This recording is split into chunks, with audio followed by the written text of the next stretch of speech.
আচ্ছা, আসসালামু আলাইকুম। আমরা আজকে অন্য আর একটি স্পেসিফিক বিষয়ে একটা আলোচনা চালাইতে চাই সবাই মিলে। আমাদের আজকের টপিক হচ্ছে আমাদের মধ্যেই আবু তালেব বিরাজ করছে।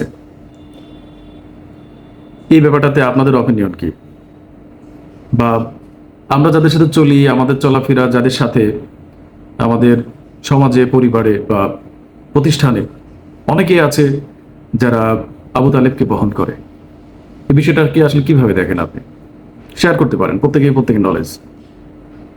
এটা স্যার আমার ওপিনিয়ন হচ্ছে যে সে সময় আবু তালেবকে আল্লাহ রাসূল অনেকভাবেই ইসলামের দাওয়াত দিয়েছে, নট অনলি ইসলাম, ভালো পথে আসার জন্য, কিন্তু সে আসে নাই। না, আমাদের টপিকটা কি ক্লিয়ার যে আমাদের মধ্যেই এখন আবু তালেব হ্যাঁ আছে? স্যার, আমি ওই জায়গাটাতে যাচ্ছি ওকে। যে তাকে আল্লাহ তাআলা হেদায়েত দেয় নাই, বা সে ইসলাম গ্রহণ করে বা ভালো কাজে সে হয় না, এরকম লোকজন স্যার এখনো আমাদের মধ্যে বিদ্যমান। এটা সত্য।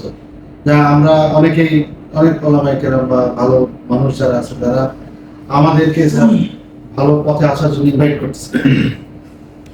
করতেছে, আমরা ওই পথে আসতেছি না বা আসতেছে না। যারা ওই শোনেন, আমি যদি শুধু ভালো পথ বলতে কি মনেই করি যে আল্লাহর প্রতি ঈমান নিয়ে আসতে হবে আর নিজে ভালো থাকতে হবে, এতটুকুই। না, মানে আমরা আজকে এই টপিকটা কেন সিলেক্ট করলাম যে আমাদের মধ্যেই আবু তালেব আছে।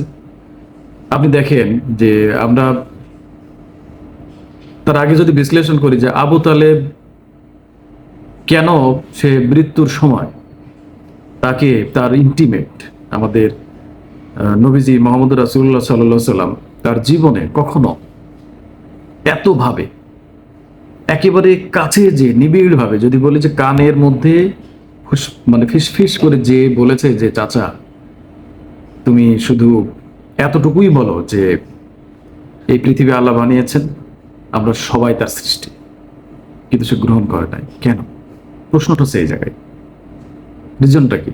Anybody can explain regarding this? এটা হইতে পারে স্যার সেই সময় তার, আমার কনসেপ্ট হচ্ছে তার অহংকার থেকে এটা করে। Right, that is the main point. I অহংকার থিঙ্ক থেকে দ্যাট এটা করে না, উই থিঙ্ক কিসের দ্যাট অহংকার? সে ওই আরব ওই সময় মানে ওই কুরাইশ বংশের আভিজাত্য, দেন হচ্ছে তাদের যে গোত্র ছিল ওই গোত্রের আভিজাত্য, এবং তার নিজের যে অহংকার, এই অহংকার থেকেই স্যার ওই জিনিসটা আসছে। আর অহংকারকে কিন্তু আল্লাহ তাআলা রাইট, করবেন you are very correct, because last সেশনে আমরা সেম বিষয়গুলো নিয়ে কথা বলছিলাম যে অধ্যত্ব, অহংকার মিন কিন্তু গ্রাভিটি, ইগো, রাইট? এই ব্যাপারে আপনার সাইড থেকে কোনো অপিনিয়ন আছে বা কিছু বলতে চান?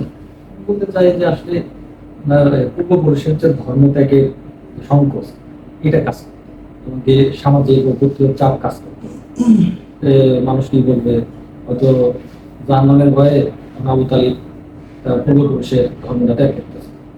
এই ধরনের তার যেহেতু উনি কুরাইশ বংশের প্রধান ছিলেন, ওনার একটা অন্যরকম মর্যাদা ছিল, উনি এটা ফিল করতো, তাই না?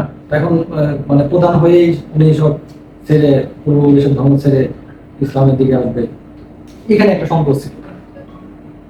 সংকোচ নাকি প্রেস্টিজ, ক্লিয়ার হতে হবে এই জায়গায়।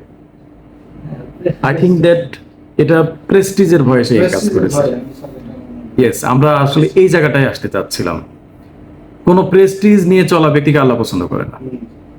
যেমন আবু তালেব, আমাদের নবীজির জীবনে অনেক বেশি কন্ট্রিবিউশন আছে আবু তালেবের। আপনারা সবাই জানেন, আমিও জানি, আপনারাও জানেন। আবু তালেব আমাদের নবীর বেড়ে ওঠা, তার শৈশব বা তার উনি যখন অ্যাডাল্ট হচ্ছে ওই সময় অনেক সাপোর্ট তিনি দিয়েছেন, অনেক সাপোর্ট, লটস অফ সাপোর্ট। হ্যাঁ, দেয়ার ওয়াজ। সো এই এত কিছু করার পরেও, এবং নবীজি যতদিন না ইসলামের দাওয়াত দেওয়া শুরু করেছে ততদিন আরবের প্রত্যেকটা মানুষ নবীজিকে এক বাক্যে বলতো আলামিন, সত্যবাদী। তাকে চোখ বন্ধ করে সবাই বিশ্বাস করতো, ছেলে মেয়ে, বয়স্ক কম বয়স্ক, মুরব্বী সবাই, রাইট? কিন্তু যেদিন ইসলামের দাওয়াত দেওয়া শুরু করলো সেদিন থেকে প্রেক্ষাপট ভিন্ন হয়েছে। কিন্তু আমার কথা হচ্ছে, নবীজ ইসলামের দাওয়াত দিয়ে কি ফেইলর?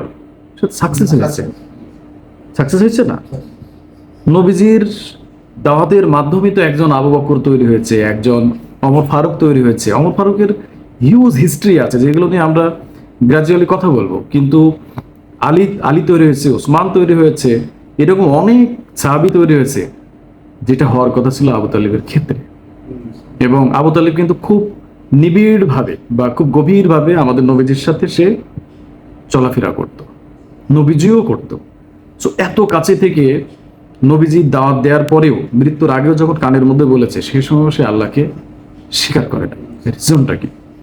গ্র্যাভিটি, অহংকার। কিসের? আমি কুরাইশদের নেতা, আমি কুরাইশ বংশে জন্মেছি। এটা ছেড়ে এখন মোহাম্মদ যার কথা বলে তার কথায় যদি আমি ডাইভার্ট হই, বা যদি আমাকে এইটা মেনে নিতে হয়, তাহলে আমার ইজ্জত থাকবে না। এটা একটা অহংকার। এটার কারণে কিন্তু সে তার ওই যে জাহান্নামে যাইতে হবে। যদিও আল্লাহর ঘোষণা যে তাকে সবচেয়ে কম শাস্তি দেওয়া হবে, কিন্তু সে জাহান্নামে যাবে। তা এই টোটাল সেশনের মানে এতক্ষণ যে কথাগুলো বললাম, এটার মোরাল অফ দ্য স্টোরি হচ্ছে, আমাদের যারা চাকরিজীবী আছি, আমরা যাদের সাথে চলি, তাদের মধ্যেই এরকম আবু তালিবের ক্যারেক্টার আছে। রাইট আর রং? আমাদের পরিবারে আছে, সমাজে আছে, প্রত্যেকটা অনেককেই আমরা দেখতে পাই ওই ক্যারেক্টারটা, যে কেউ একজন তাকে বা অনেকেই কেউ একজনকে অনেক ভালো পরামর্শ দিচ্ছে, এইটা করো, এটা করো না, কিন্তু সে তার ডিসিশনে অটল। এবং এটার বিনিময়, এটার ফলে তাকে অনেক ধরনের বিপদগ্রস্ত হইতে হচ্ছে, সে অনেক ধরনের বিপদে পড়তেছে, এমনকি পরিবার ভেঙে যাচ্ছে, সন্তানাদি তার কৈশোরে বা শৈশবে যেই স্নেহ ভালোবাসা পাওয়ার দরকার ছিল একজন পিতামাতার কাছে, এক্সাম্পলের জন্য বলতেছে, এক্সাম্পল স্বরূপ, সেই জিনিসটাও পাইতেছে না, হারাচ্ছে। কিসের জন্য? ইগোর জন্য।